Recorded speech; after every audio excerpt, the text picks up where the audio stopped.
Something broke last night. Not a building, not a radar tower, not even a defense system. Something much larger than any of that. What broke last night was an assumption that has quietly governed every major military and foreign policy decision the United States has made for the last 3 decades. The assumption that American power, American technology, and American alliances were simply too overwhelming for any combination of adversaries to challenge in a direct, coordinated, and decisive way. That assumption died last night, and the world that existed before it died is not coming back. I want to be careful here, because I know how easy it is to reach for dramatic language when you are describing dramatic events. But I also need you to understand that what I am about to walk you through is not dramatic language. It is a precise, sober, operational description of what happened in the Eastern Mediterranean last night, and why the people who are supposed to be explaining it to you on mainstream television are either not equipped to do so honestly or are actively choosing not to, because the honest explanation requires admitting something that is very difficult for a certain class of people to admit. That 30 years of strategic architecture, 30 years of alliances, investments, pressure campaigns, and deterrent posturing did not just fail.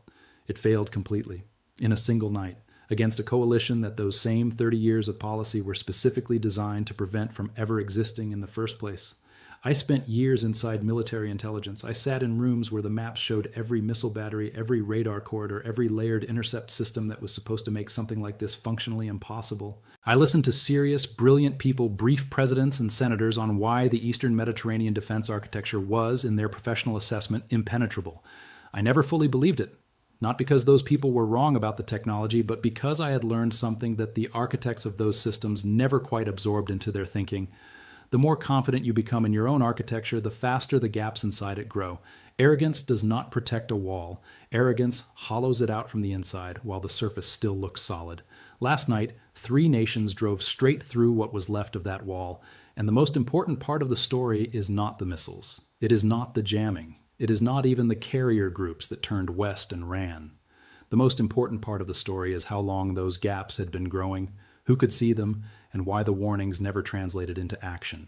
But before we get to the why, I need to walk you through the what, because if you do not understand the operational mechanics of what happened last night in precise detail, you will not be able to understand the strategic implications. And the strategic implications are what will shape the next decade of your life, whether you pay attention to them or not. Iran was the kinetic engine of this operation, but I need you to stop thinking about the Iranian contribution the way a newspaper headline thinks about it, because a number without architecture is meaningless. What the Islamic Revolutionary Guard Corps launched was not a mass barrage in the traditional sense of that word. It was an engineered strike package, a carefully constructed mixture of weapons flying different profiles at different altitudes on different timing sequences, designed not simply to overwhelm a defense system with volume, but to attack the logic of that defense system. To force it to make choices it could not make correctly under the conditions it was facing. The first wave was ballistic, high-value fixed targets, command nodes, the installations that allow a layered air defense network to function as a coherent system rather than a collection of isolated batteries. These were not fired to test the defenses. They were fired to begin surgically removing the brain of the defensive network before the main body of the strike arrived. The second wave was cruise missiles, terrain hugging, low altitude, threading through radar gaps that every fixed installation has when you know precisely where to look. And Iran has known where those gaps are for a very long time. The third wave, deliberately timed for last, was loitering munitions. Drones sent in not when the defenses were fresh, but when the interceptor batteries had already expended significant portions of their magazines against the earlier waves, when operators were exhausted, when the system was already degraded at the margins.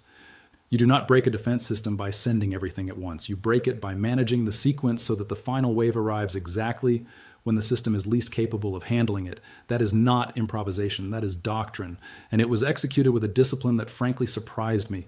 But here is the detail that most analysts covering this story will miss entirely. Iran did not empty its arsenal, not close.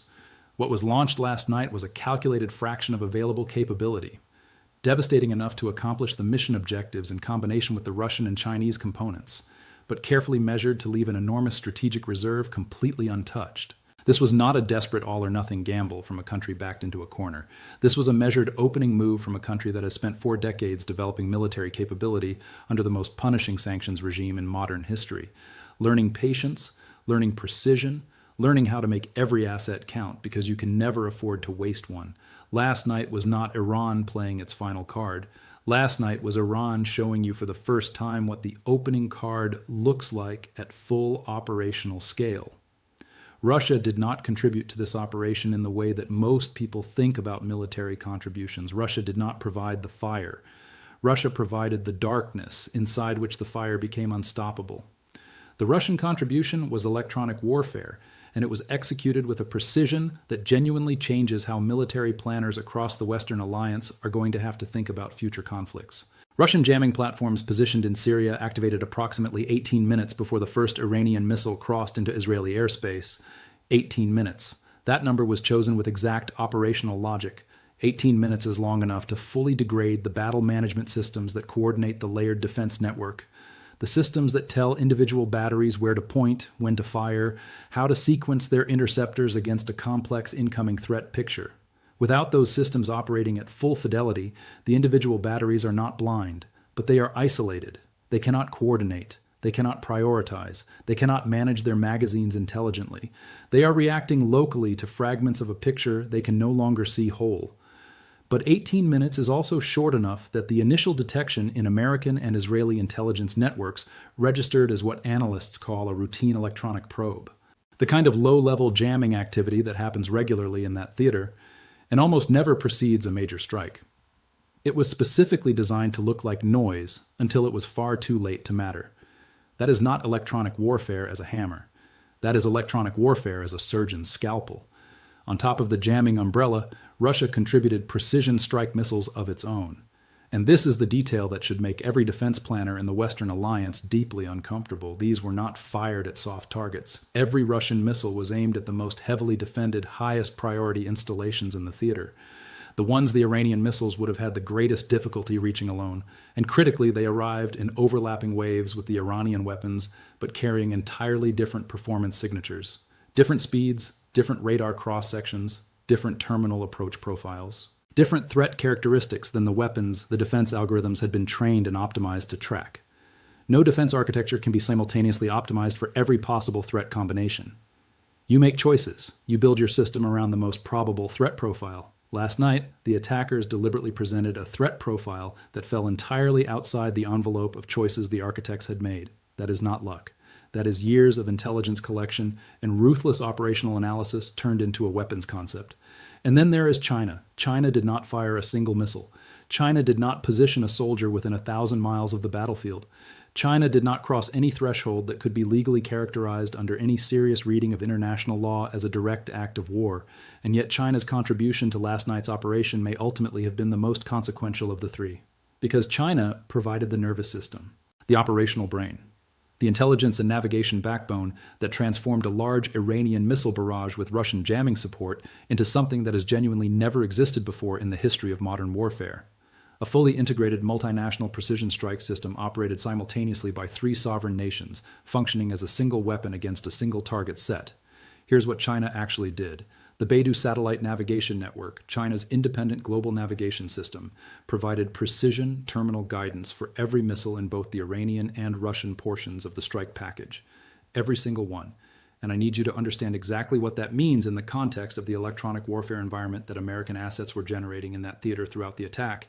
American jamming platforms were running at full power, flooding the GPS frequency spectrum across the entire operational area. Under normal conditions, that technique significantly degrades the accuracy of precision-guided munitions relying on GPS for their terminal navigation phase. It is a well-established American capability, and against GPS-dependent weapons, it is highly effective. Against weapons guided by Beidou, it had precisely 0 effect. The jammers were transmitting on frequencies the missiles were not listening to. That single technical fact may be the most consequential military development of the past 20 years, and it is receiving almost none of the serious analytical attention it deserves, because what it means is that one of America's most reliable tools for degrading enemy precision strike capability in a contested environment has been rendered operationally irrelevant against any adversary operating on Chinese navigation infrastructure. That is not a marginal erosion of advantage. That is a foundational shift in how the offense-defense balance works. China also provided persistent overhead reconnaissance in the weeks preceding the strike, with satellite orbital parameters adjusted in ways that were visible to anyone watching the tracking data, but that generated no alarm because orbital adjustments happen routinely for dozens of mundane reasons. What those adjusted orbits actually provided was continuous real-time coverage of every high-value target in the strike package right up to the moment of launch, targeting data current to within minutes. And throughout the operation itself, Chinese signals intelligence assets fed real-time battle damage assessment back to the operational commanders, telling them in near real time which targets had been successfully struck, which required follow-on attention, which could be engaged more effectively with a modified approach. That feedback loop, that ability to assess and adapt in real time during an ongoing strike operation, is something that historically only the United States military has possessed at this level of sophistication. Last night, a coalition that 3 decades of American policy was designed to prevent from forming demonstrated that they have built it independently, not in a test, not in a simulation, in combat against one of the most heavily defended target sets on the planet. And while all of that was happening, something else unfolded in the Eastern Mediterranean that the official spokespeople are going to spend the next several weeks working very hard to explain away with language carefully designed to obscure what it actually was. The USS Dwight D. Eisenhower and the USS Gerald R. Ford, 2 American nuclear-powered carrier strike groups, representing roughly $40 billion in naval combat power, had been positioned in that theater for a combined 23 weeks. They had been reinforced, publicly celebrated, and repeatedly cited by American officials as the ultimate expression of deterrent commitment, the iron guarantee that no actor would dare escalate to this level because the consequences would be immediate and overwhelming. Within 90 minutes of the strike beginning, both carrier groups initiated withdrawal procedures. Within 4 hours, they were moving west at maximum sustainable speed. 2 of the most powerful naval platforms ever constructed had retreated from the Eastern Mediterranean without firing a single weapon, without suffering a single casualty, and without a single direct attack being launched against them. I understand why the commanders made that decision. I understand the force protection logic. In a saturated missile environment with Russian jamming severely degrading your sensor picture, you do not keep irreplaceable $40 billion platforms in a threat envelope they were not designed to absorb. The loss of even one carrier would be a strategic catastrophe, not primarily because of the platform itself, but because of what it would mean for American credibility everywhere on Earth simultaneously. The commanders made the rational call given the situation they were in. The catastrophe is not the decision. The catastrophe is that the situation ever became one where that was the rational decision to make. And that is the question that every other question